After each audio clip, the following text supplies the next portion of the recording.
असतीनां च मायया रहो रचयितायालापै शिशूनां कलभाषिणां 9వ శ్లోకం गृहेषु कूटधर्मेषु दुःखतन्त्रेष्वतीन्द्रितः कुर्वन् दुःखप्रतीकारं సుఖవన్మన్యతే గృహి. తాత్పర్యం భాష్యం శ్రీల ప్రభుపాద రచించారు. ఓం అజ్ఞానతిమిరాంధస్య జ్ఞానాంజనశలాకయ చక్షురున్మిలితం యేన తస్మై శ్రీ గురవే నమః. నమో విష్ణుపాదాయ కృష్ణప్రేష్టాయ భూతలే శ్రీమతే భక్తి స్వరూప దామోదర స్వామినితి నామినే. నమో విష్ణుపాదాయ కృష్ణప్రేష్టాయ భూతలే శ్రీమతే భక్తి వేదాంత స్వామినితి నామినే. నమస్తే సరస్వతీ దేవీం గౌరవాణి ప్రచారిణి నిర్విశేష శూన్యవాది పాశ్చాత్యాదేశతారిణి. జయ శ్రీకృష్ణ చైతన్య ప్రభు నిత్యానంద శ్రీ అద్వైత గదాధర శ్రీవాసది గౌరభక్త వృంద. హరే కృష్ణ కృష్ణ కృష్ణ హరే హరే హరే రామ రామ రామ హరే హరే. जय बोलो श्री श्री राधा रमन लाल की जय. श्रीमद् भागवतम की जय.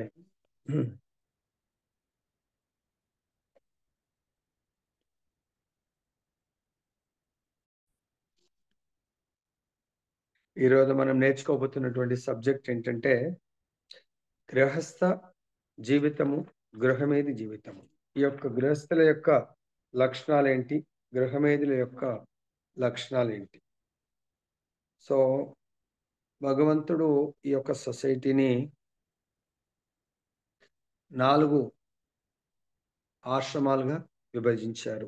1 బ్రహ్మచర్యము, 2 గృహస్థము అంటే బ్రహ్మచర్య ఆశ్రమము, గృహస్థ ఆశ్రమము, వానప్రస్థ ఆశ్రమము, సన్యాస ఆశ్రమము అంటున్నారు తప్ప సన్యాసి అనట్లేదు, బ్రహ్మచారి అనట్లేదు. బ్రహ్మచారి ఎక్కడ ఉండాలా? బ్రహ్మచర్య ఆశ్రమాన్ని పాటించాలా. గృహస్థుడు ఎక్కడ ఉండాలా? గృహస్థ ఆశ్రమంలో ఉండాలి. వానప్రస్థుడు ఎక్కడ ఉండాలా? ఆశ్రమంలో ఉండాలి. సన్యాసి ఎక్కడ ఉండాలా? సన్యాసి ఆశ్రమంలో ఉండాలి. అంటే ఆశ్రమానికి ఆశ్రమం లేకుండా ఉంటే తేడా ఏంటంటే, ఆశ్రమము అన్నప్పుడు భగవంతుడి యొక్క దాన్ని ఏమంటాము, ఆ భగవత్ చైతన్యంలో, భగవంతుడి యొక్క మందిరంలో, భగవంతుడి యొక్క సాంగత్యంలో, భగవంతుడి యొక్క సన్నిధిలో ఎవరైతే ఉంటారో బ్రహ్మచారి. అందరూ టెంపుల్లోనే కలవాలని లేదు. ఓకే, టెంపుల్లో ఉన్న వాళ్ళు డ్రెస్ కూడా సాఫ్రాన్ డ్రెస్ వేసుకుంటారు. కొన్నిసార్లు దానికంటే ముందు వైట్ డ్రెస్లో కూడా ఉండొచ్చు. బట్ వైట్ డ్రెస్లో ఉన్న వాళ్ళనేమో ప్రిపేరింగ్ ఫర్ బ్రహ్మచర్య, ఆశ్రమాన్ని స్వీకరించడానికి ఎక్కడ ఉంటారు? మందిరంలో ఉంటారు. అదేవిధంగా మందిరంలో లేరు, ఇంట్లో ఉన్నారు. ఆ ఇంటిని ఆశ్రమంగా మారుస్తే, ఏ ఇల్లు అయితే ఆశ్రమంగా మారుతుందో ఆ ఇంట్లో ఉండేటువంటి అమ్మాయిలు కానీ అబ్బాయిలు కానీ బ్రహ్మచర్య ఆశ్రమాన్ని పాటిస్తున్న వాళ్ళు అవుతారు. అదేవిధంగా ఏ ఇల్లు అయితే ఆశ్రమం అంటే మందిరం, ఏ ఇల్లు అయితే మందిరంగా మారుతుందో ఆ ఇంట్లో ఉన్నటువంటి వైఫ్ అండ్ హస్బెండ్ గృహస్థులు గృహస్థ ఆశ్రమంలో ఉన్నట్టు అవుతారు. సో తల్లిదండ్రులు, what ever the relation. So మనం ఫస్ట్ థింగ్, మనం ఉండేటువంటి ఇంటిని ఆశ్రమంగా మార్చుకోవాలి. ఆశ్రమము అన్నప్పుడు ఆశ్రమానికి పలానా పర్సన్ హెడ్ ఉండడు. ఆశ్రమానికి భగవంతుడు హెడ్ ఉంటాడు. ఆ ఆశ్రమం అంటే టెంపుల్. ఆశ్రమానికి భగవంతుడు, suppose Radha Madan Mohan temple, Radha Gopinath temple, దాన్ని ఫలానా అయిన టెంపుల్ అంటారు, అనరు. ఆ టెంపుల్కు ఏమంటారు? ప్రెసిడెంట్ కానీ సెక్రటరీ కానీ ఎవరైనా ఉంటారేమో. కానీ టెంపుల్ ఎవరిది? Krishna Balaram temple, Radha Madhav temple. అర్థమైందా? ఆ విధంగా భగవంతుడి మందిరానికి ఎవరు సేవకుడు? పలానాయన సేవకుడు. అదేవిధంగా మన ఇల్లు అనే దీనికి, నా ఇల్లు అనే దానికంటే ఇది ఆశ్రమము. శ్రీపాద్ నికుంజ్ సో మనది కాదు పేరు ఇక్కడ. ఎందుకంటే అలా భగవంతుడి యొక్క ఆశ్రమం, భగవంతుడి మందిరం ఉన్నప్పుడు దాంట్లో మనందరము సేవకులం అవుతాం. లేదంటే నాది అన్నప్పుడు నేను యజమానిగా ఫీల్ అవ్వాల్సి. అంతేకాకుండా సో మందిరంలో నేనుంటున్నా అంటే నా దేహాన్ని కూడా ఒక మందిరంగా మార్చుకోవాలి. అప్పుడు ఏమవుతుందంటే సంపూర్ణంగా బ్రహ్మచర్య ఆశ్రమం అంటే ఫస్ట్ నిన్ను నువ్వు ఎక్కడుంటున్నావు? ఈ యొక్క దేహం అనే మందిరంలో నువ్వు ఉన్నప్పుడు దేహం ఎక్కడ ఉంటుంది? ఒక ఆశ్రమంలో ఉంటుంది. ఆశ్రమం అంటే మందిరం. అదేవిధంగా వానప్రస్థ వానప్రస్థ వానప్రస్థుడు అంటే రిటైర్డ్ లైఫ్. కానీ మామూలుగా రిటైర్మెంట్ చాలా మంది తీసుకుంటారు. వాళ్ళు ఏ విధంగా ఉంటారు? గృహస్థ ఆశ్రమంలో ఉండరు. గృహ మేధుల్లాగా ఉంటారు. గృహమేది అంటే ఆ యొక్క ఇల్లు వాళ్ళని బంధిస్తుంది. ఎట్లయితే కరోనా సమయంలో క్వారంటైన్ లోన్లీగా ఒక్కరే ఉండేవాళ్ళు వాళ్ళకు. సో దాంట్లో బంధించి వేస్తారు అన్నట్టు. అట్లా గృహస్థ ఆశ్రమమేమో బంధ విముక్తులుగా జీవించవచ్చు. గ్రహమేది అంటేనేమో బందీలుగా జీవించటం. కాబట్టి మనందరి యొక్క లక్ష్యము జీవించి ఉండంగా గృహస్థ ఆశ్రమంలో జీవించాలా? ఎందుకు? గృహస్థ ఆశ్రమంలో జీవిస్తే ఇది తాత్కాలిక గృహస్థ ఆశ్రమము మనం ఎక్కడికి తీసుకెళ్తుంది? శాశ్వతమైనటువంటి ధామంలో. మనము బ్రహ్మచారిగా అంటే బ్రహ్మచారిగా శాశ్వత ధామంలో ఉండొచ్చు. గృహస్థ అంటే గృహస్థ శాశ్వత ధామంలో ఉండొచ్చు. అక్కడ శాశ్వత ధామమైనటువంటి భగవంతుడి గోలోక ధామం లేదా వైకుంఠ ధామానికి మనం వెళ్ళగలుగుతాము. ఎప్పటి వరకైతే మనం గృహమేది ఈ గృహ నిర్బంధంలో ఉంటామో అప్పటి వరకు మనం భగవద్ధామము వెళ్ళలేము. గృహమేధులు భగవద్ధామం వెళ్ళలేరు. గృహస్థ ఆశ్రమంలో ఉండే వాళ్ళు మాత్రమే వెళ్ళగలుగుతారు. ఇప్పుడు మనము దీంట్లో ఉన్న లక్షణాలు చరిత్రలో ప్రతి యుగంలో ఎవరు గృహస్థులు, ఎవరు గృహమేధులు, గృహస్థులకు ఎటువంటి ఫలితం వచ్చింది, గృహమేధులకు ఎటువంటి నష్టం జరిగింది అనేది మనం తెలుసుకుందాం. తాత్పర్యం భాషం శిల ప్రభుపాద రచించారు. ఇక్కడ దీంట్లో చెప్తున్నారు మాయచే. సో మనకు గృహ గృహమేధులని మాయ అటాక్ చేస్తుంది. మాయచే తనను మిత్తెగా మోహింపజేయు స్త్రీకి అతడు తన హృదయ ఇంద్రియములను అర్పించును. ఆమెతో ఏకాంతపు ఆలింగనముతోనూ సంభాషణలతోనూ అతడు ఆనందించును. చిన్నారి సంతానం ముద్దు మాటలతో మోహ పరవశుడగును. సో ఈ విషయంలో మాయచే తనను మిథ్యగా దయచేసి గుర్తుపెట్టుకోండి. ఈ దేహం ఇట్ సెల్ఫ్ ఎన్ని అంశములతో ఈ దేహం కూడుకుని ఉంటుంది? భగవంతుడైన పురుషుడి దేహం. సో కాబట్టి మనం ఏం చేస్తున్నామంటే తెలియక ఈ మన దేహాలే శాశ్వతం అని అనుకొని సో ఆపోజిట్ స్త్రీ పురుషుడి పట్ల, పురుషుడు స్త్రీ పట్ల, మానవులే కాదు ఈవెన్ జంతువులు పక్షులు కూడా ఆ స్త్రీ అంటే ఆ స్త్రీ దేహం పట్ల పురుషుడు ఆకర్షితుడు, పురుష దేహం పట్ల స్త్రీ ఆకర్షితుడు అయినంత కాలం మనం ఇక్కడే ఉంటాం. ఈ యొక్క అది గృహమేది యొక్క లక్షణము. గృహస్థ లక్షణము ఆకర్షితుడుగాడు, దేహం పట్ల ఆకర్షితుడుగాడు, ఆత్మ పట్ల ఆకర్షితుడవుతాడు. ఎందుకు? భగవంతుడి యొక్క అంశలం మనం కాబట్టి. అంశ అంటే ఆత్మలు అంశాలు, దేహాలు కాదు. దేహం భగవంతుడి యొక్క భౌతిక శక్తిలో కలిసిపోతుంది. కానీ మనము ఏం చేస్తున్నామంటే ఈ దేహాలను సుఖ పెట్టడానికి కొరకు స్త్రీ అనే దేహం పట్ల ఆకర్షితులవుతాం.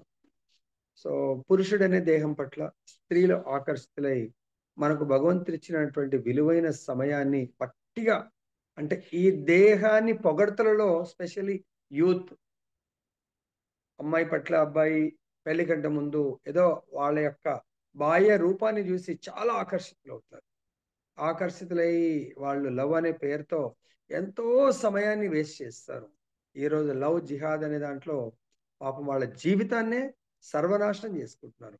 మనమేమో ఉన్నతమైనటువంటి సనాతన ధర్మంలో మనం పుట్టి సనాతన ధర్మానికి కంప్లీట్ వ్యతిరేకం ఆ మనిషి. కానీ వాడు బాహ్యంగా మంచి స్వీటెస్ట్ మాటలతో మోసం చేసి వాళ్ళని ఎక్కడికి తీసుకెళ్తాడు?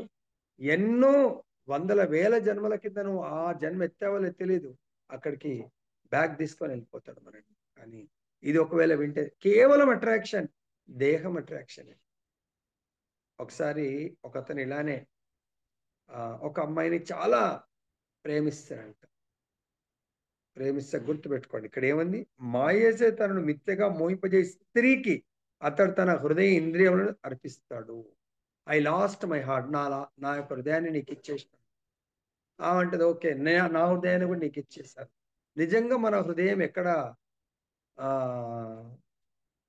పోగొట్టుకోవాలి తెలుసా? I lost my heart in Brindavan. మన యొక్క హృదయము బృందావనంలో పెట్టేసేయాలి. మనం మన హృదయాన్ని అమ్మాయికి, అమ్మాయి హృదయాన్ని అబ్బాయికి కాదు ఇవ్వాల్సి. అర్థమైందా? సో అతను చాలా ఆ అమ్మాయి పట్ల చాలా మోహితుడవుతాడు. సో నేను నిన్నే పెళ్లి చేసుకుంటా అది ఇది అని చెప్పేసి అంటే ఆమంటుంది, ఏ నీకు నాకు కుదరదు అది ఇది అంటే, లేదు లేదు, నా హార్ట్ నీకు ఇచ్చేసి, నా హృదయం నా దగ్గర లేదు, నా మనసు నా దగ్గర లేదు, అన్ని నీ దగ్గరనే ఉన్నాయి, నువ్వు రిమోట్ కంట్రోల్ చేస్తున్నావు. అవునా? నిజంగానా? అవును. అసలు నేను నీ యొక్క పేరు తీసుకోకుండా నిన్ను చూడకుండా ఉండలేకపోతున్నావు. నిజంగానా? అంతా ఉందా అంటే, అవునండి, నువ్వు పెళ్లి చేసుకోకపోతే నేను బ్రతకలేను అంటాడు అతను. ఉంటుంది, సరే ఒక 3 రోజులు నిజంగా నేను నీకు ఒక టెస్ట్ పెట్టాలనుకుంటున్నాను. మీరు ఏ టెస్ట్ అని పెట్టండి, నేను పాస్ అవుతాను తప్పకుండా. ఓకే, 3 డేస్ తర్వాత నిజంగా నన్ను ప్రేమిస్తున్నావా? అవును, నిన్ను నేను ప్రేమిస్తున్నా, 3 డేస్ తర్వాత రండి అని చెప్పేసి చెప్తున్నాను. 3 డేస్ ఆమె ఏం చేస్తుంది? నిజంగా ఆయన ప్రేమిస్తున్నాడా లేదా, ఇది మనందరికీ వర్తిస్తుంది, గుర్తుపెట్టుకోండి. అప్పుడు తను ఏం చేస్తుందంటే మోషన్ వామిటింగ్ టాబ్లెట్ వేసుకుంటుంది. మొత్తం 3 డేస్ 10 to 20 టైమ్స్ కంప్లీట్గా వామిట్ మోషన్. దాన్ని ఏం చేస్తుందంటే, ఇది వినడానికి కొంచెం మంచిగా అనిపించదు, కానీ మన అందరికీ అది వింటే చాలు, అప్పుడు నిజమైన ఆసక్తి ఉందా లేదా తెలుస్తుంది. ఆమె ఏం చేస్తుంది? ఆయన కొరకు వామిట్ ఒక బకెట్లో పెడుతుంది, సేవ్ చేయాలి, స్టోర్ చేసి పెడుతుంది. మోషన్ ఒక బకెట్లో స్టోర్ చేసి పెడుతుంది. ఇంకా 3 డేస్ 20 టైమ్స్ అంటే ఎలా ఉంటుందో ఆలోచించండి. ఆమె మొత్తం శరీరము, ముఖం, ఫేస్ అంతా కూడా గుర్తుపట్టని విధంగా మారిపోతుంది. ఆ విధంగా ఇట్లా అసలు లేవలేకపోతుంది. ఆయన వచ్చి డోర్ కొడతాడు 3 డేస్ తర్వాత. ఎంతో ఉత్సాహం తప్ప 3 డేస్ తర్వాత నన్ను ఇంకా యాక్సెప్ట్ చేస్తుంది, ఇంకా నాకు నా జీవిత లక్ష్యమైనటువంటి అమ్మాయిని నేను పొందబోతున్నాను అని చెప్పేసి అతి కష్టంతో డోర్ తీస్తుంది. ఆమె లేవలేకపోతే మొత్తం ఇట్లా పడిపోయేటట్టు ఉంటుంది.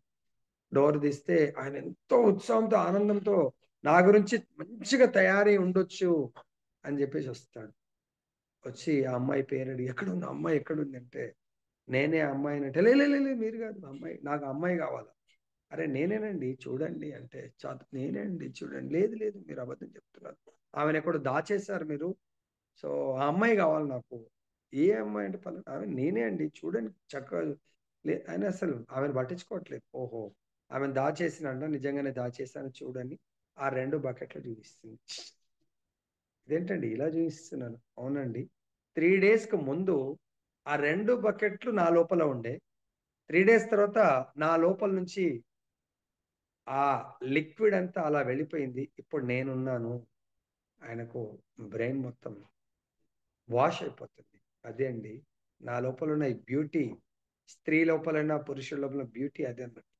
ఒక్కసారి మనం కూడా హాస్పిటలైజ్ అయిపోతే అలా అయిందంటే ఎవరు కూడా మనం చూడలేరు. అది ఆ యొక్క దేహముని చూసి మనము ఆ దేహాన్ని భోగించాలనుకొని ఆమెతో ఏకాంతం గడపాలని చెప్పేసి అనుకుంటా ఉంటాం. ఆమెతోనే కాదు గడుపుతుంది, ఆమె లోపల ఉన్నటువంటి ఆ లిక్విడ్ గ్యాస్తోనే కదండి ఏదన్నా మనకు. సో బెలూన్స్, బర్త్డేకు బెలూన్స్ కడతాం. సో బెలూన్ మామూలుగా గాలి లేకున్నప్పుడు ఇలా పడిపోయి ఉంటుంది. అదే గాలి నింపంగానే లవ్ షేప్ బెలూన్ అవుతుంది, ఇంకెన్నో రకాల షేప్ అవుతుంది. అబ్బా, ఎంత బాగుంది, ఎంత బ్యూటీ ఉంది, అలంకరణ అనుకుంటా ఉంటాం. కొన్నిసార్లు అయిపోయేటప్పుడు టకా టక్ దాన్ని పగలగొడతా ఉంటారు. ఒకసారి పగిలిపోయింది ఏమైనా ఉంటుందా విలువ? ఏమీ ఉండదు, దాని షేప్ ఉండదు. అలానే మన లోపల ఈ మాంసము, ఎముకలు, ఆ లిక్విడ్ తోనే ఈ రూపం ఉందండి. దానితోని మనం ఎంతో మోసపోతాం.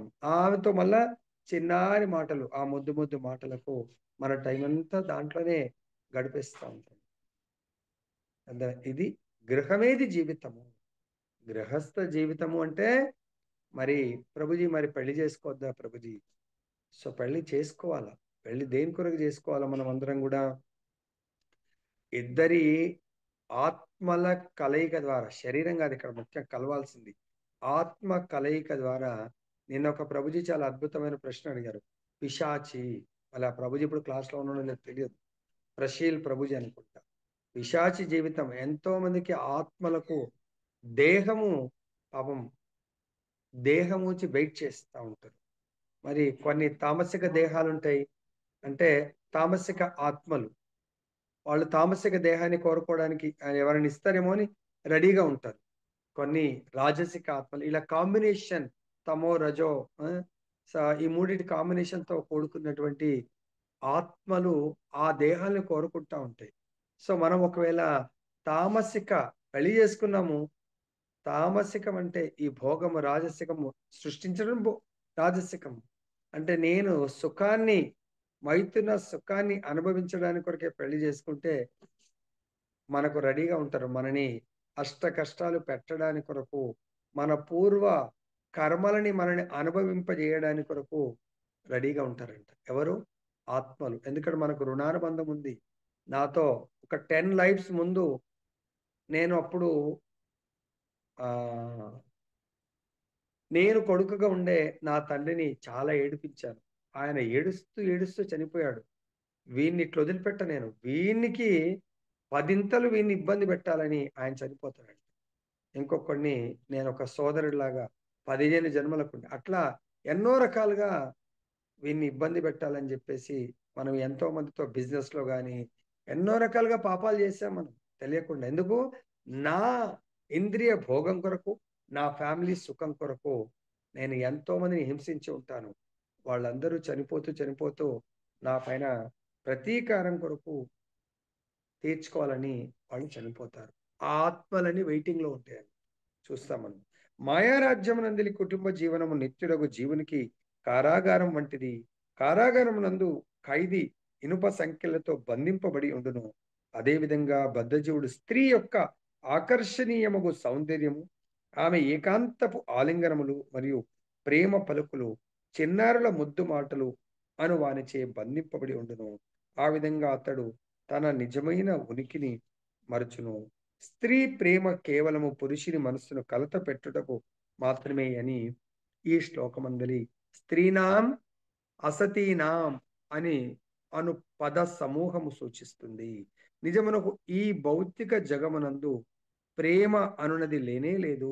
స్త్రీ పురుషులు ఇరువురు తమ ఇంద్రియ తృప్తి అందే అభిరుచిని కలిగి ఉంటారు.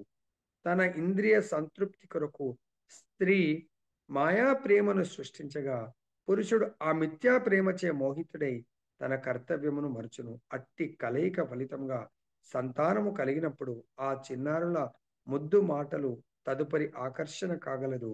గృహమందు భార్య ప్రేమ మరియు చిన్నారుల పలుకులే పురుషుని బందీగా చేయును. ఆ విధంగా అతడు గృహమును వీడకుండును. అటువంటి వాడే గృహమేది. గృహమే కేంద్ర ఆకర్షణమై ఉన్నవాడు అనబడును. కుటుంబము, భార్య, సంతానంతో జీవించుచున్నను కృష్ణ భక్తి భావనను వృద్ధి కావించుకునిటే నిజ జీవిత ప్రయోజనమైన వాడు గృహస్థుడు. కనుక పురుషుడు గృహస్థుడు కావాలనే గాని గ్రహమేది కారాదు. మాయచే సృష్టింపబడిన కుటుంబ జీవనము నుండి బయటపడి కృష్ణునితో నిజముగు కుటుంబ జీవనమును ప్రవేశించుటే గృహస్థిని కార్యము కాగా, జన్మ జన్మాంతరములు నామమాత్రపు కుటుంబ జీవనమునందే బందీ అయి నిలిచి శాశ్వతంగా మాయాంధకారమున పడి ఉండుటే గృహమేది కార్యము. సో ఇక్కడ గృహమేది కార్యము, మాయా అంధకారమున శాశ్వతంగా పునరపి జననం పునరపి మరణం. ఈ గృహమేది మళ్ళీ మళ్ళీ జన్మలు తీసుకుంటా ఉంటాడు, మళ్ళీ మళ్ళీ మరణిస్తూ ఉంటాడు. గృహమేది గృహస్థుడు ఆయన డిసైడ్ అవుతాడు తన లక్ష్యము. ఓకే, ఇంకా తన గృహస్థ జీవితంలో ఏది చేసినా ఆయన భగవంతుని కొరకు నిజ జీవిత ప్రయోజనము భగవంతుని ప్రీత్యర్థము జీవిస్తాడు. తనని నమ్ముకున్న వాళ్ళని కూడా భగవత్ ప్రీత్యర్థమే వాళ్ళ యొక్క కర్మలు చేయమని ఎంకరేజ్ చేస్తూ ఉంటాడు. ఎట్లయితే మనకు 5.5.18లో మనకుంది కదా భాగవతం. ఏంటది శ్లోకం? ఈ ఆరు ఆరు పాత్రలు మన నిజ జీవితంలో గృహస్థ ఆశ్రమంలో ఉన్నవాడు ప్రతి ఒక్కడు కంపల్సరీ మస్ట్ గురువుని ఆశ్రయిస్తాడు. ఎందుకు? తన నిజ ప్రయోజనము కృష్ణ భక్తి భావన వృద్ధి కావించుట కొనుటకు నిజ జీవిత ప్రయోజనము గురువు ద్వారా తన జీవితాన్ని కొనసాగిస్తాడు. ఒకసారి గురువు మన జీవితంలోకి వస్తే గురుర్న సస్య స్వజనోన సస్య, నా స్వజనులు ఎవరు, నా యొక్క పరజనులు ఎవరు? నా స్వజనులు గురువు యొక్క ఆశ్రయంలో, అంటే గురువాశ్రయాన్ని ఎవరైతే స్వీకరించారో నిజమైన స్వజనులుగా వాళ్ళని స్వీకరిస్తూ ఉంటాడు. మేబీ ఎగ్జామ్ బట్టి అర్థం కావాలి గ్రహం ఏది, గృహస్థ ఆశ్రమం ఎట్లా ఉండాలి అనేది. ఇక్కడ ఏమంటాడు మనకు? గురువు ఎవరినైతే గురువుని ఆశ్రయిస్తాడో గురువు గారి యొక్క వచనాలు ఎప్పుడు మనసులో స్వజనులు. గురున్న సస్య స్వజనోన సస్య. ఎవరు స్వజనులు? 3 గంటలు నేను నా భక్తుల దగ్గర గడిపిన, అది నా నిజమైన స్వజనులు. వాళ్ళు ఈ దేహము మా మదర్ ఇచ్చింది కాబట్టి, మా మదరు అనే ఆత్మ కాదు, మా మదర్ అనే అమ్మ యొక్క దేహ సంబంధికులు. 10 నిమిషాలు గడిపానండి వాళ్ళ దగ్గర, అంతకంటే ఎక్కువ, నాట్ మోర్ దాన్. వాటర్, మంచి నీళ్ళు కూడా తాగలేదు. ఒక గిఫ్ట్ తీసుకెళ్ళాను, ఇవ్వడం జరిగింది, దెన్ కమ్ బ్యాక్. అర్థమైంది? అది కూడా ఎక్కడ, ఖానాపూర్ దగ్గర ఎక్కడో ఉందన్నట్టు, కాలూరు అటు సైడ్. ఆ ట్రావెల్కే ఒక 1/2 అవర్. అర్థమైందా? స్వజనులు, నా స్వజనులు, నా బంధువులు బాంధవ్యులు, నా యొక్క భక్తులు, వచ్చిన వాళ్ళ కొరకు నా భక్తులు. రెండవది ఇంకోటి, గురున సస్య స్వజనోన సస్య.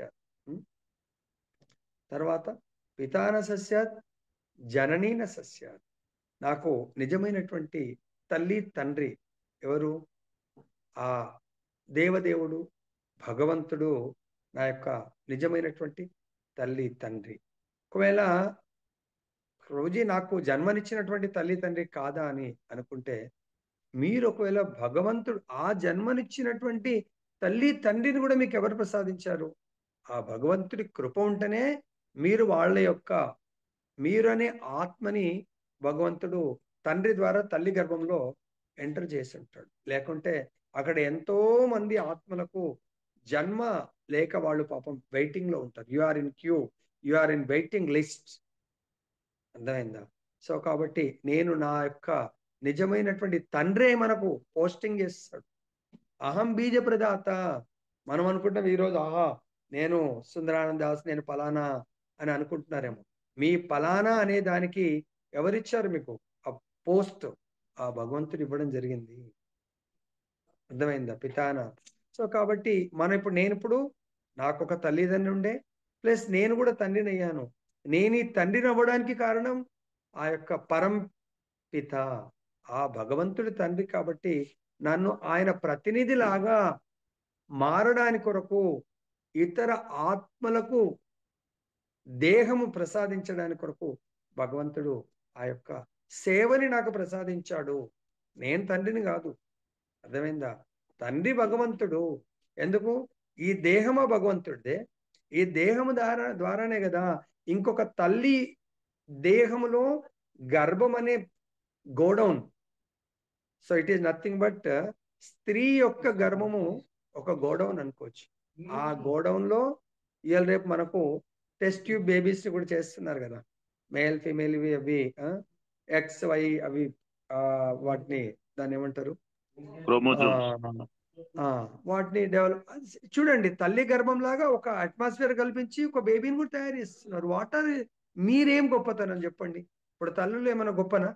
టెస్ట్ ట్యూబ్ బేబీ కూడా తయారవుతుంది. మరి తండ్రి ఏమైనా గొప్పనా? ఈ తండ్రి లోపల ఉన్నది, తల్లి లోపల ఉన్నది ఎవరిచ్చారు? అది భగవంతుడి యొక్క శక్తి.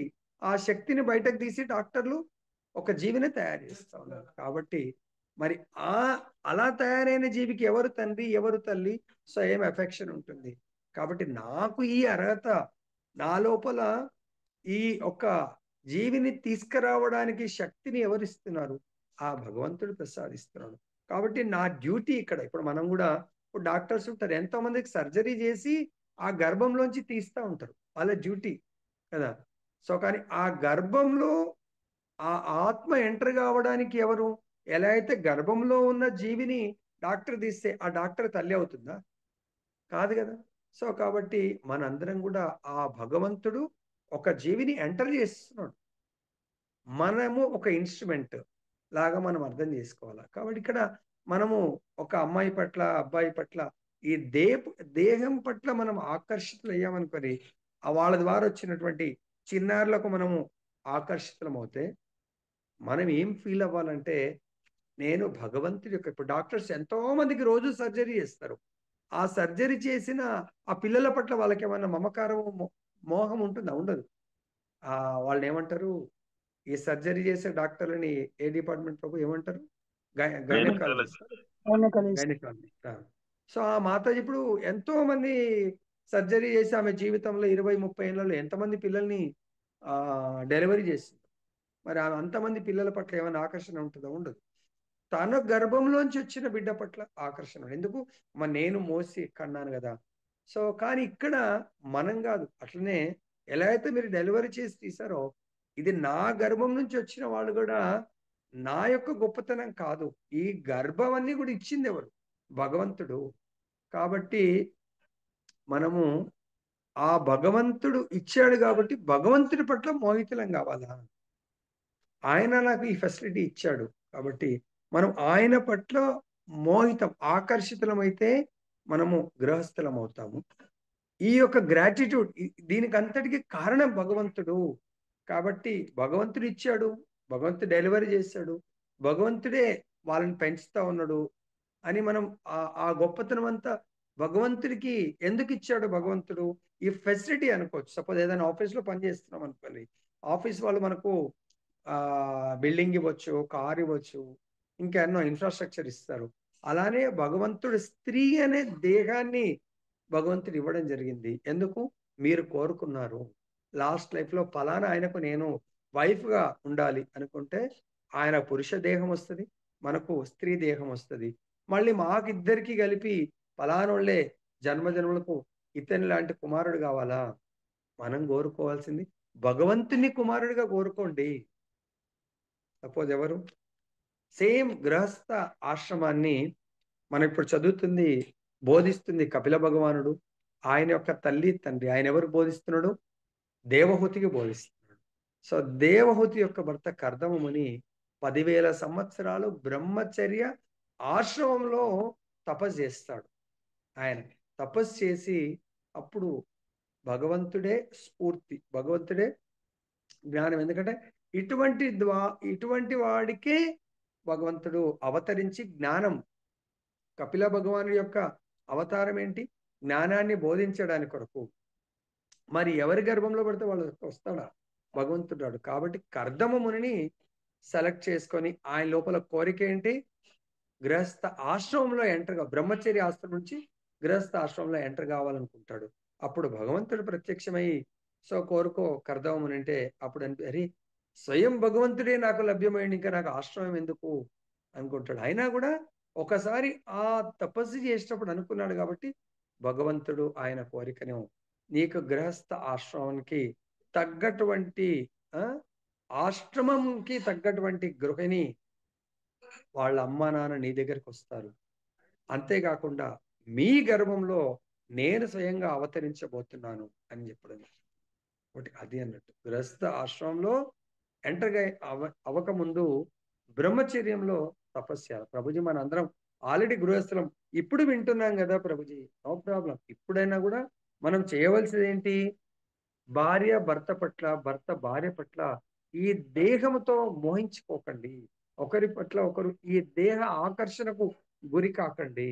ఈ దేహ ఆకర్షణకు గురి అవుతే మళ్ళీ మళ్ళీ ఒకసారి ఒకరోజు ఆకర్షణ ఉంటుంది, ఒకరోజు వికర్షణ ఉంటుంది. ఈ దేహము ఆత్మ అనేది ఆకర్షణ వికర్షణ ఉండదు. ఆత్మకు కేవలం ఆకర్షణ ఉంటుంది. దేహానికి ఎందుకు వికర్షణ ఉంటుందంటే దేహము 3 గుణాలతో కూడుకున్నది కాబట్టి సమ్ టైమ్స్ మీరు సపోజ్ నేను సత్వగుణంలో ఉన్నాను, నా వైఫ్ తమో గుణంలో ఉంది అనుకోండి, సత్వతమో వికర్షణ అవుతుంది. సపోజ్ మార్నింగ్ బ్రహ్మ ముహూర్తంలో నేను మంగళారతి చేస్తుంటే తను కూడా మంగళారతి పాడుతుంది అనుకోని, అప్పుడు ఇద్దరికి కూడా ఆకర్షణనే ఉంటుంది. ఎటువంటిది? ఆధ్యాత్మిక ఆకర్షణ. ఏ ఏ ఏ- ఏ విధంగా ఉంటుంది? నేను భగవంతుడి ఆరతి చేస్తుంటే తను కీర్తన చేస్తుంది. ఇద్దరి మధ్య ఆకర్షణ కారణం ఎవరు? రాధారమణుడు. సపోజ్ నేను పొద్దున మంగళారతి చేస్తున్నా పడుకున్నది అనుకోండి, ఆమె అంటుంది, అరే ఏంటి ఇంత పొద్దున నువ్వు మెల్లగా వాడుకో అంటే, నేను సత్వ కాకుండా విశుద్ధ సత్వంలోకి వెళ్ళడానికి నేను మంగళారతి చేస్తుంటే ఆమె తమో గుణంలో ఉందనుకోండి, అరుస్తూ ఉంటుంది. మెల్లగా శబ్దం రాకుండా గంట వాయించు, శబ్దం రాకుండా వాడుకుంటే ఏమవుతుంది? అదే ఇంట్లో మరి ఆ ఇల్లు ఆశ్రమమా? అది మరి మరి ఏంటో మీరు ఆలోచించండి. ఆశ్రమం ఉన్నప్పుడు ఎవ్రీబడి షుడ్ గెట్ అప్. అర్థమైందా? సో ఈ విధంగా మనకు ఆచార్యులు ఏం చెప్తున్నారంటే, మన ఆకర్షణ కర్దమముని భగవంతుడి పట్ల ఆకర్షణ, భగవత్ ఆదేశానుసారం మాత్రమే దేవహూతిని స్వీకరిస్తాడు. స్వీకరించి కూడా ఎందుకు? గృహస్థాశ్రమంలో ఆల్రెడీ బ్రహ్మచర్యం 10,000 సంవత్సరాలు తపస్సు చేశాడు. గృహస్థాశ్రమంలో మళ్ళీ తపస్సు చేస్తున్నాడు. అరే ఇదేంటబ్బా, ఆల్రెడీ తపస్సు అయిపోయింది కదా. ఎందుకు? భగవానుడు స్వయం అవతరిస్తున్నాడు. మరి భగవంతుడి అవతరణకు ముందు, అంతకుముందు ఒక్కడు తపస్సు చేశాడు. మరి ఎవరి గర్భంలో జన్మించాల భగవంతుడు? ఆ యొక్క దేవహూతి. మరి దేవహూతిని కూడా తపస్సు చేయించాలి కదా. అప్పుడు ఇద్దరు కలిపి ఆ తపస్సులో పాల్గొని కలిపి తపస్సు చేస్తారు. వేల సంవత్సరాలు తపస్సు చేస్తారు. అప్పుడు భగవంతుడు దేవహూతి గర్భంలో ఎంటర్ అయ్యి, సో ఆయన అవతరించడం జరుగుతుంది. మరి మనం కూడా, మరి అందరూ వింటున్నారో తెలీదు, మనం కూడా బ్రహ్మచర్యంలో తపస్సు చేయాలా? ప్రభుజీ మనం గృహస్థులం కదా. ఇప్పుడు తెలుసుకోండి. తెలుసుకొని కదమ్మని ఏం చేశాడు? Just live example. ఓకే, ఆమెతో తపస్సు చేయించి, తర్వాత ప్రతి స్త్రీకి సంతానం అనేది చాలా ఇంపార్టెంట్. ఇక్కడ మనకేమన్నారు? స్త్రీ పట్ల వ్యామోహము, స్త్రీ ద్వారా వచ్చినటువంటి సంతానం పట్ల వ్యామోహము. ఇమ్మీడియట్ గా 9 మంది కన్యలు వచ్చిన తర్వాత నేను వెళ్ళిపోతా అంటే, లేదు లేదు, మళ్ళీ వాళ్ళు వెళ్ళిపోతే మరి నా జీవితం ఎట్లా అంటే, ఇంకో కుమారుడు వచ్చే వరకు మళ్ళీ ఆమెతో ఉండి, కుమారుడు వచ్చిన తర్వాత నేను వెళ్ళిపోతా అంటే, అప్పుడు అడుగుతుంది, ప్రభు మరి మీరు వెళ్ళిపోతే వీళ్ళ యొక్క మ్యారేజెస్ ఎట్లా? ఓకే, వాళ్ళ మ్యారేజ్ చేసి తర్వాత అప్పుడు ఆయన లైఫ్ ఏంటి? బ్రహ్మచర్యంలో గృహస్థ అంటే ఒక స్త్రీని ఉద్ధరించడమే ఆయనది. స్త్రీతో మైథున సుఖాన్ని అనుభవించడానికి కొరకు పెళ్లి చేసుకోలే.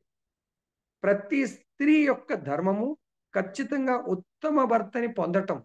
స్త్రీ దేహానికి ఎప్పుడు సార్థకత అంటే ఉత్తమ భర్త. ఆ ఉత్తమ భర్తతో గృహస్థ ఆశ్రమంలో భగవంతుని సేవించి ఉత్తమ సంతానం. అంటే చాలా ఆత్మలు, పవిత్ర ఆత్మలు కూడా వెయిట్ చేస్తూ ఉంటాయి. మరి ఆ పవిత్ర ఆత్మలు పవిత్రమైనటువంటి దంపతులకు సంతానంగా జన్మించాలి. మరి వాళ్ళని ఈ భూమి మీదకి తీసుకురావాలి. ఎందుకు? వాళ్ళే ఆచారులు, వాళ్ళే ముక్తాత్మలు. మరి ఆ ముక్తాత్మలను తీసుకురావాలంటే ఇద్దరు భార్యాభర్తలు కూడా పవిత్రమైనటువంటి గృహస్థ జీవితాన్ని గడపాలి. సో దాంట్లో ఆ ముక్తాత్మలు వచ్చి ఎంతో మందిని గృహమేధులను గృహస్థులుగా మారుస్తారు. ఎంతో మంది బ్రహ్మచారులను బ్రహ్మచర్య ఆశ్రమాన్ని ప్రసాదిస్తారు. సో ఆయన ఏం చేశాడు? కర్దమని ఇమ్మీడియట్ గా తన సంతానం మ్యారేజ్ చేశాడు. తన కుమారుడికి బోధించాడు, తల్లిని చూసుకోండి. తన భార్యకి చెప్పాడు, ఇగో నీ యొక్క నీకు ఆశ్రయం ఇచ్చేటువంటి కుమారుడు వచ్చాడు, నేను వెళ్ళిపోతున్నాను. సో ఆయన ఏం చేశాడు? తన వానప్రస్థ జీవితానికి తిరిగి వెళ్ళిపోయాడు. అదే ఇది పురుషులు తప్పకుండా పాటించవలసింది. మళ్ళీ మాతయ్యలందరూ, అరే మా ప్రభుజీలందరినీ వెళ్ళిపోమంటున్నారా ప్రభుజీ?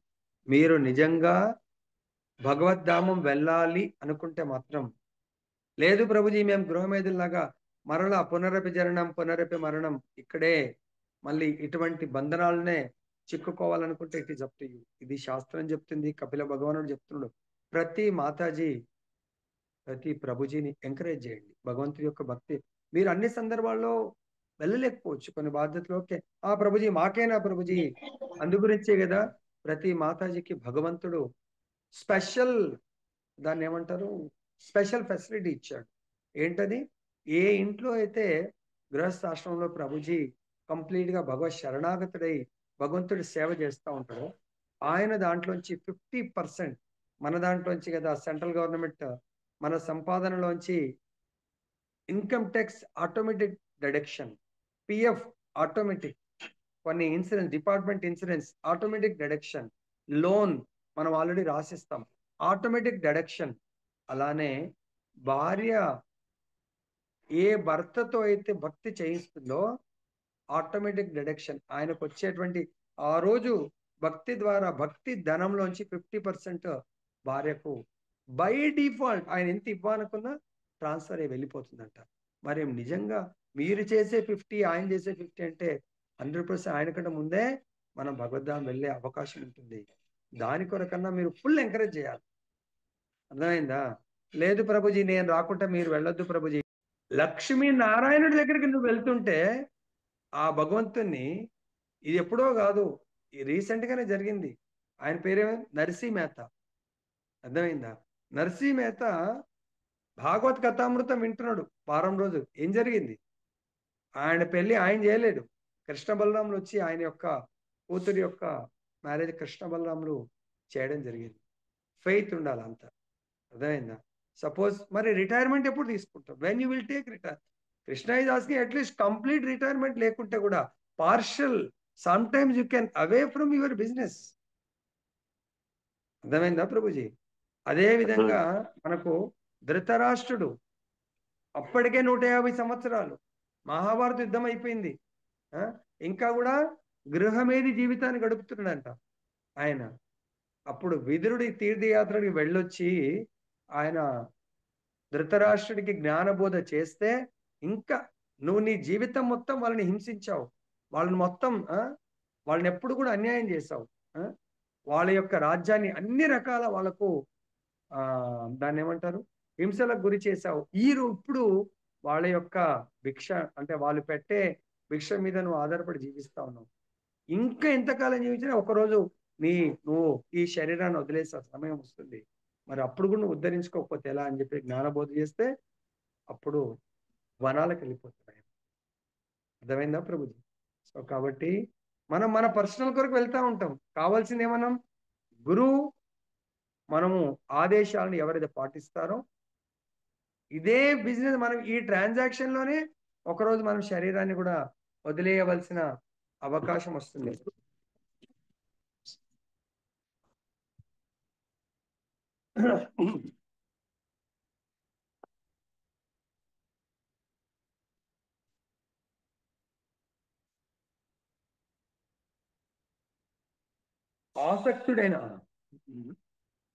ఆసక్తుడైన గృహమేది కపటత్వము రాజకీయములు నిండి ఉన్నట్టి కుటుంబ జీవనం నందే నిలిచి ఉండును.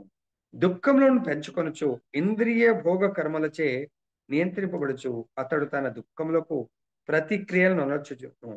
ఆ దుఃఖములను విజయవంతంగా పరిహరింపగలిగినచో తాను సుఖినని భావించును. భౌతిక జగము దుఃఖపూర్ణమైనట్టి అశాశ్వత స్థానమని భగవద్గీత యందు శ్రీకృష్ణ భగవాన్ తెలియజేసను. ఈ భౌతిక జగమున వ్యక్తిగతముగా కానీ లేదా కుటుంబము, సంఘము, దేశము రూపేణ కానీ సుఖమనడి ప్రశ్నే లేదు. సుఖం పేరిట ఏదైనా చలామణి అగుచున్నచో అదీను మాయయే. దుఃఖ ప్రభావం విజయవంతంగా పరిహారం చేయగలుగుటే ఈ భౌతిక జగమందు సుఖమను దాని భావము. మానవుడు తెలివిగల రాజనీతిజ్ఞుడు కానిదే జీవితం విజయంతము కాని రీతిలో ఈ జగత్తు తయారు చేయబడింది. మానవ సంఘమే అని పలుకునేలా జంతుజాలము, పక్షులు, కీటకములు కూడా ఆహారము, నిద్ర, మైథునాది దేహ అవసరం తెలివిగా పూర్తి కావించుకొనుచున్నవి. మానవులు కూడా జాతీయముగా లేదా వ్యక్తిగతముగా ఒకరితో ఒకరు పోటీ పడుదురు. కానీ దాని యందు విజయము నందుటకు ప్రతి ఒక్కరూ కుటిలత్వంతో నిండిపోవదురు. జీవన సంఘర్షణ యందు ఎంతటి రాజనీతిని గాని మేధస్సును గాని చూపినను భగవత్ సంకల్పంచే సమస్తము క్షణములో నశింపగలదని మనము సర్వదా గుర్తుంచుకునవలను. కనుక ఈ భౌతిక జగమున సుఖ భాగుల మగుటకు చేసేది యత్నములన్నీను కేవలం మాయాదత్తమే అగును. కాబట్టి దీంట్లో చూడండి, మీరు ఇందాక బిజినెస్ అన్నట్టుగా కొలవేచ శ్రీధర్ ఆయన ఉంటాడు. ఆయన కూడా బిజినెస్ మేనే మీలాగా. ఆయన ఏం చేస్తాడంటే రోజు పండ్లు అమ్ముకుంటాం, పండ్ల బిజినెస్. ఎక్కడ? మాయాపూర్. చైతన్య మహాప్రభు ఆది లీలలో చైతన్య మహాప్రభు ఆయన దగ్గర రోజు వెళ్ళి పండ్లు బేరం చేస్తూ ఉంటారు. 50% కాదు, సపోజ్ అది రూపాయి అంటే ఒక 10 పైసలు అంటే దాదాపు 10 టైమ్స్ తక్కువ చేయని చెప్పేసి ఆయనని చాలా సతాయిస్తూ ఉంటాడు. అరే ఇంత బిజినెస్ నీకు లాభం ఏం చేస్తావు నువ్వు? ఆ? లాభం ఇంత కావాలన్నా నీకు నువ్వు జీవించడానికి అని చెప్పేసి సతాయించి ఆయన తక్కువ రేటుకు తీసుకొని వాళ్ళు వెళ్తా ఉంటాడు. కానీ అలా రోజు ఆయన దగ్గరికి వెళ్ళి పండ్లు అంత తక్కువ వచ్చిన దానికి అసలు ఆయన కొన్న రేటు కంటే కూడా తక్కువకు తీసుకోవడానికి ప్రయత్నం చేస్తాడు. లాస్ట్ సరే కొన్న రేటుకి ఆయనకి ఇస్తా ఉంటాయి. దాంట్లో రూపాయి లాభం తీసుకోకుండా తర్వాత పని ఆ లాభాన్ని అనుభవిస్తున్నాడంటే లాభం అనుభవించాడంట. మీరు చదవచ్చు కొలవేచ శ్రీధర్. ఆయన తన లాభాన్ని డివైడ్ చేస్తూ రోజు గంగా నది ఒడ్డున జీవిస్తారు కాబట్టి సో ఆ గంగా సేవకు భక్తుల సేవకు తన ఇల్లు ఎట్లయితే సుధాముడి ఇల్లు ఉంటుందో అలా ఉండడానికి ఇల్లు ఉండదు, అంతా కూడా గుడిసె పూరి గుడిసె.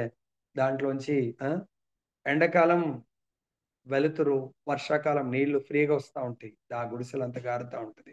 అటువంటి గుడిసెలో ఉంటూ జీవనాన్ని కొనసాగిస్తూ ఉంటాడు. ఏ రోజుకు ఓ రోజు ఆ ప్రాఫిట్ లో తను జీవించాలా.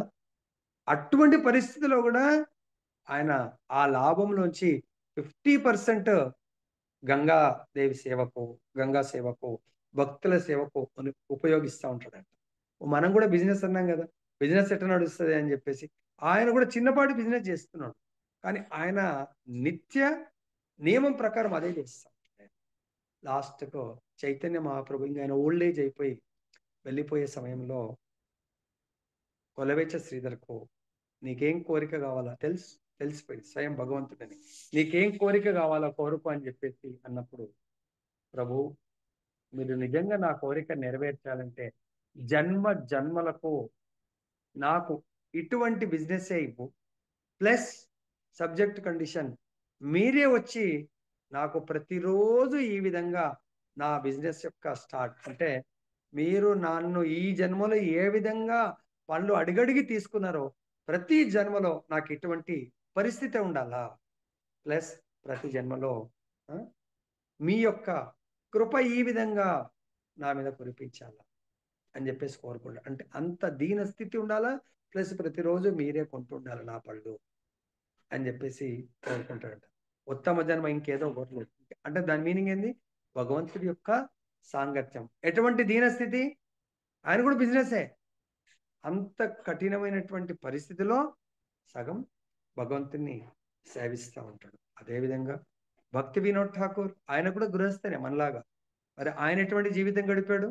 చాలా నిష్ఠ నియమమైనటువంటి తన యొక్క సాధన ఖచ్చితంగా మార్నింగ్ తను సాధన చేయాలా, తన భజన చేసుకోవాలా, ప్లస్ తన డ్యూటీ అయినటువంటి చాలా గొప్ప పోస్ట్ మెజిస్ట్రేట్ పోస్ట్ ఆయన మిలిటరీ బ్రిటిషర్ జమానంలోనే ఆయన చాలా స్కాలర్ మెజిస్ట్రేట్ పోస్ట్ ఇస్తాడు.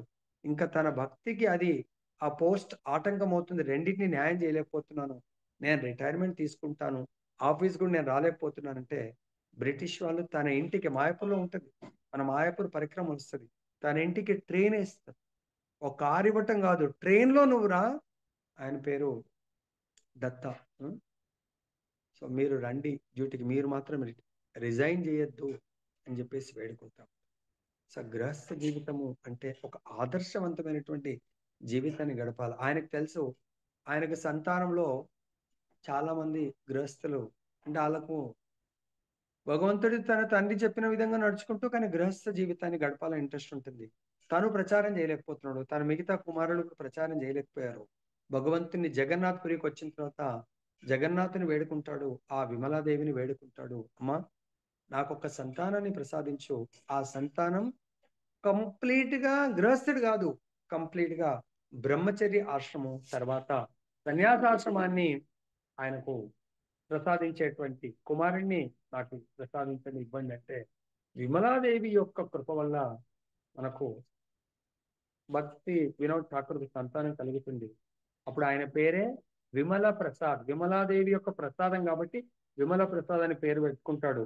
ఆ విమల ప్రసాదే తర్వాత కాలంలో భక్తి సిద్ధాంత సరస్వతి ఠాకూర్ ప్రభుపాదుల వారి గురువు గారు. ఈరోజు ఆయన కృప వల్ల మనందరం గోలోకం గురించి కలలు కంటున్నాం.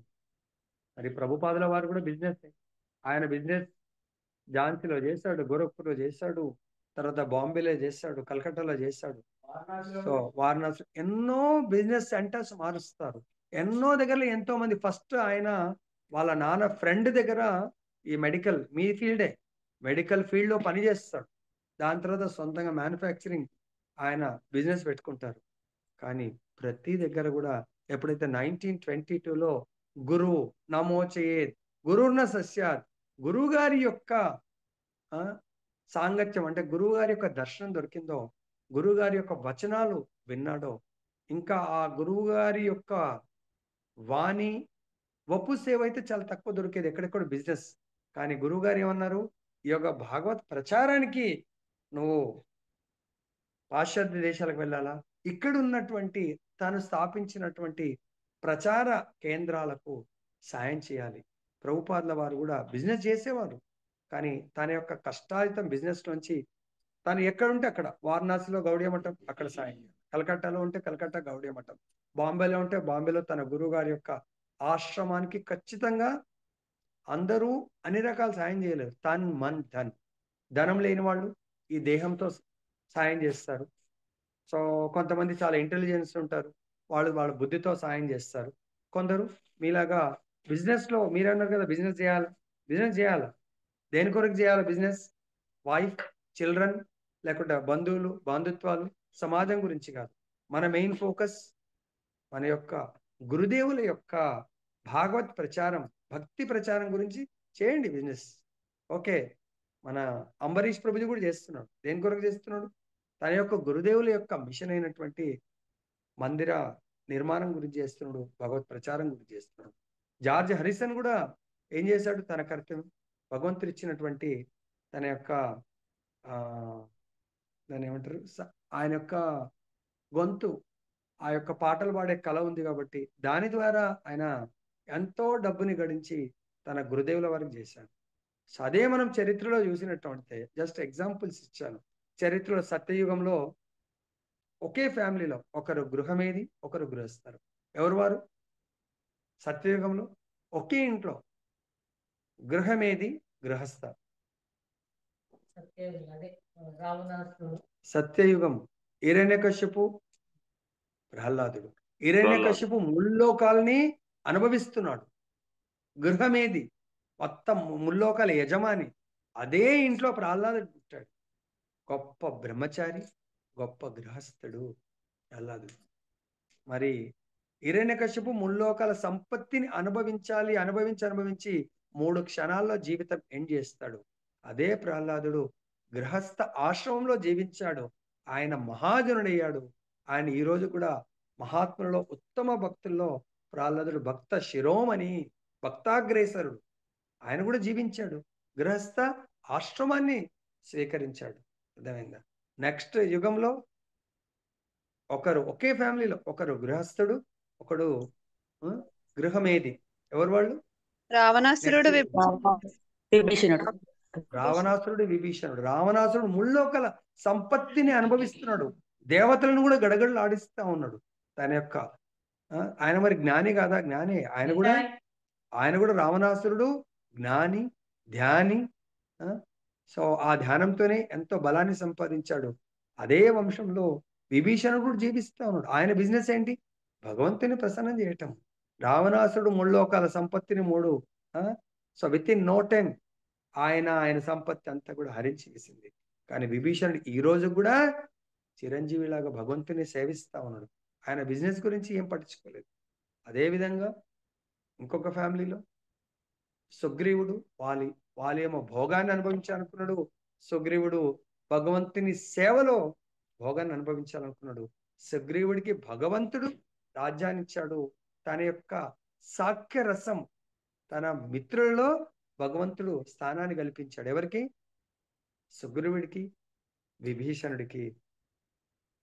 మళ్ళీ అదే విధంగా చూసినట్టు అయితే ద్వాపరయుగంలో గృహస్థ, గృహమేది. ఒకే ఫ్యామిలీలో కురువంశంలో దుర్యోధనుడు, ధృతరాష్ట్రుడు గృహమేది, పాండురాజు గృహస్థుడు. మరి వాళ్ళేమో అంతమైపోయారు వాళ్ళ ఫ్యామిలీ. పాండవులు సో భగవత్ కృపకు పాత్రులయ్యారు. దుర్యోధనుడు గృహమేది, ధర్మరాజు పాండవులు, 100 గృహమేధులు, 5 పాండవులు గృహస్థులు. సో గృహస్థ ఆశ్రమంలో జీవిస్తా ఉన్నారు. అదేవిధంగా గాంధారి తన పుత్ర కలత్రాలు అంటే పుత్రులు, తర్వాత వాళ్ళ పిల్లలు, వాళ్ళందరూ ఈ భౌతిక భోగాల్లో ఆమె వాళ్ళ పట్ల మోహంలో జీవించింది. అదే కుంతి మహారాణి కేవలం భగవంతుడు వెళ్ళిపోయాడు అని జస్ట్ అర్జునుడి ద్వారా విన్నది, ఇమ్మీడియట్గా తన శరీరాన్ని వదిలేసింది. మనం అంటాం నా బిజినెస్, నా యొక్క వ్యాపారం, నా ఎంత, మరి పిల్లలు వాళ్ళందరూ మహాత్ములతో ఉందా? అర్జునుడు పాండవులతో, తర్వాత పరీక్షిత్ మహారాజు అందరు మహాత్ములు వాళ్ళు. మరి మహాత్ముల సాంగత్యం వదిలేస్తుందా? వదిలేదు కదా. ఇమ్మీడియట్ గా నా కృష్ణుడి లేని ప్రపంచం ఇక్కడ నాకెందుకు, ఇమ్మీడియట్ గా వదిలేసి వెళ్ళిపోవడం జరిగింది. అంటే మనం వదిలేయమనట్లేదు, మనం కూడా ఇటువంటి కాన్షియస్ కు మనం డెవలప్ కావాలంటే ఖచ్చితంగా శుద్ధ భక్తుల సాంగత్యము, గురువు గారి యొక్క వచనాల ప్రకారం మనం సేవ చేయడానికి ముందుకెళ్ళాలి. తర్వాత కలియుగం తీసుకున్న ద్వాపరయుగంలో కృష్ణుడే ఉన్నాడండి. కృష్ణుడు బృందావనం అంటే చాలా ప్రాణం, భగవంతుడు వాళ్ళని వదిలిపెట్టి వెళ్ళడు. కానీ ఫిజికల్గా అయితే అక్కడి నుంచి భగవంతుడు వెళ్ళాడా లేదా? మరి కృష్ణుడి యొక్క బిజినెస్, బృందావనంలో కృష్ణుడి బిజినెస్ ఏముండే? నిత్య నిరంతరం డే టైం సకులతోని, గోప బాలులతోని ఎంజాయ్ చేయాలా. రాత్రికి ఎవరైతే తన యొక్క ఫ్రెండ్స్ గోపికలతో రాస లీలలో పాల్గొనటం, భగవంతుడు అంతే, ఇంకేమీ లేదు. వాళ్ళకి ఆనందాన్ని ఇవ్వటమే. కానీ సమయం వచ్చింది, భగవంతుడు వెళ్ళిపోవడం జరిగింది. అదే మనం ప్రభుజీ ఎలా వెళ్ళాలా? ప్రభుజీ మనం నిజంగా మీరు భగవంతుని కోరుకుంటే భగవంతుని అనుసరించాలి, భగవంతుని ఆదేశాలను పాటించండి. తర్వాత మథుర, దాని తర్వాత వాళ్ళతో కూడా ద్వారకా లీలలో ఎన్ని రోజులను సమయం ఆసన్నమైంది. భగవంతుడు అందరినీ అక్కడ వదిలేసి తను ఒంటరిగా ఎక్కడికి వెళ్ళిండు? ప్రభాత క్షేత్రంకి వెళ్ళి అక్కడి నుంచి వెళ్ళిపోయాడు. సో ఆ భగవంతుడు వెళ్ళిపోతున్నాడని తెలిసి ఉద్ధవుడు వెళ్ళి ప్రభు నన్ను కూడా తీసుకెళ్ళండి అంటాడు. లేదు ఉద్ధవ్, చూడండి ఉద్ధవుడు ఇమ్మీడియట్ గా, ఆయన కూడా క్షత్రుడు, తన ఫ్యామిలీ ఉంది, సంతానం ఉంది. భగవంతుడికి ఆ రోజుల్లో తను వెళ్ళిపోయే సమయానికి ఎంతమంది పిల్లలు? లక్షల మంది పిల్లలు ఉన్నారు. మనవలు, మనవరాళ్ళు, మనవలు, ముని మనవలు కూడా ఉన్నారు. మనవాళ్ళు కాదు, ముని మనవలు ఉన్నారు భగవంతుడికి. మరి వాళ్ళందరినీ క్షణకాలంలో వదిలేసి భగవంతుడు ప్రభాత క్షేత్రానికి అటు నుంచి అటు వెళ్ళిపోయినా లేదా? ప్రభుజీ ఎలా వెళ్ళాలా ప్రభుజీ? అరే మనం భగవంతుడి యొక్క చైతన్యంలో ఉన్నప్పుడు కొద్ది సమయం భగవంతుడి కొరకు కేటాయించండి, వెళ్ళండి, దూరం వెళ్ళండి, భగవత్ సత్సంగం వెళ్ళండి.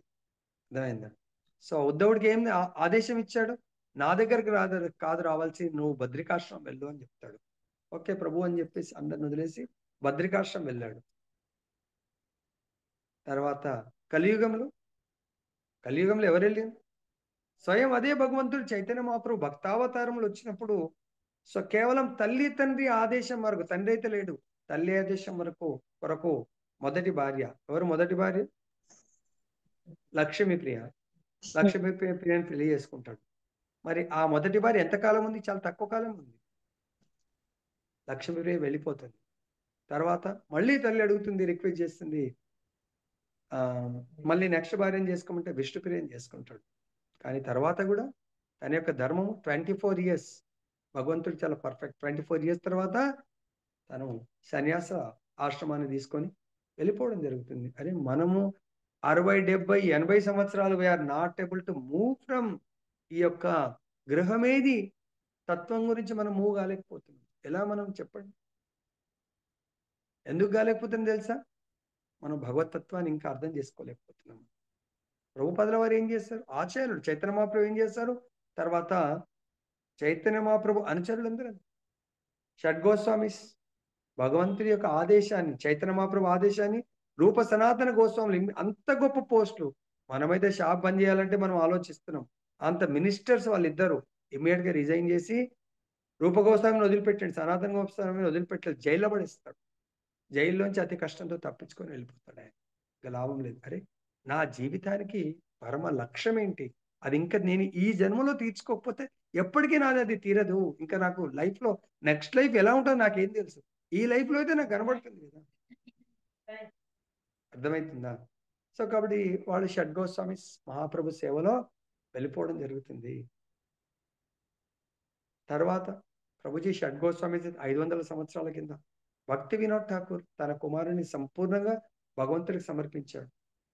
మన ప్రభుపాదుల వారు ఆయన కూడా 59వ సంవత్సరంలో. సో ఫ్యామిలీ అంతా సెటిల్ చేశారు. సెటిల్ చేసి బృందావన్ వెళ్ళి తన గురువు ఆదేశానుసారం అయితే మొత్తం ఫ్యామిలీని వదిలే, మన గురువు అయితే మనని ఫ్యామిలీని వదిలిపెట్టమనట్లేదు, కేవలం భగవత్ సేవ చేయమంటుండు. ప్రభుజీ నా ఒక్కదానికే లోడ్ అవుతుంది, నా ఒక్క ఆయనకే లోడ్ అవుతుంది. ఆలోచించండి, తప్పుగా భావించుకోకండి. ఏం లోడ్ అవుతుందండి? సపోజ్ మీకే ఓ 50,000 శాలరీ ఇస్తా అని చెప్పేసి అంటే ఆనందంగా మనం జాబ్ చేయడానికి రెడీ అయిపోతాం. కానీ గురువుగారు సపోజ్ ఏదైనా ఇన్స్ట్రక్షన్స్ ఇచ్చారనుకోండి, ప్రభుజీ ఈ సేవలు ఇంకెవరైనా ఉంటే బాగుండు ప్రభు, నా ఒక్కదానికి ఒక్క ఆయనకు చాలా లోడ్ ఎక్కువైపోతుంది అంటాం. అరే ఆధ్యాత్మికత అదే సపోజ్ మన పిల్లలే 5 days week, 6th day Saturday కూడా డ్యూటీకి రండి, ఎందుకంటే ఈ ప్రాజెక్ట్ మనకు డెడ్ లైన్ ఉంది, ఈ 1 monthలో మీరు హెల్ప్ చేస్తే ఎవ్రీ సాటర్డే వచ్చినందుకు ప్రతి సాటర్డే 10,000 ఇస్తామన్నారు అనుకోండి, ఎవరు పోకుండా ఉంటారండి? 10,000 రూపీస్ ఒక్క సాటర్డే వెళ్ళినందుకు, లేదంటే 20,000. వాళ్ళకి అర్జెన్సీ ఉంది. ప్రతి సాటర్డే 4 సాటర్డేలు రండి, ₹1,00,000 ఇస్తాం. అరే దీంట్లో జాయిన్ అవ్వదు, ఇది 2% నా దాంట్లో జాయిన్.